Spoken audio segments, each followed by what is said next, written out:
কৃষ্ণ, সবাই কেমন আছো? এই দেখো অত্রিকাও আজকেও অত্রিকা পূজা দিচ্ছে, বসে বসে ও গোপালকে সাজাচ্ছে। ছোট বাচ্চা তো।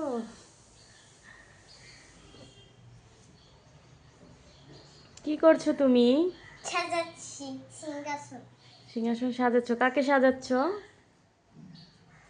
গোপাল ভাইকে সাজালাম, সবাইকে সাজালাম। তাই? এখন সিংহাসনটা সাজাবো। তাই?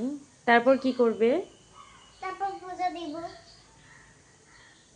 তুমি কীর্তন করো? হুম। কিভাবে কীর্তন করো একটু বলো তো। করতাল কাশ বাজিয়ে কীর্তন করো? এক এক রকম করি। তাই? হুম। কীর্তনে কি বলতে হয় হরে কৃষ্ণ। একটু বলো তো। না, সবাই এখন দেখছি, সাজাচ্ছি। বলো। না, এখন সাজাচ্ছ? ও এখন বলবে না, এখন সাজাচ্ছে। আচ্ছা সাজাও, তারপর পূজা দাও।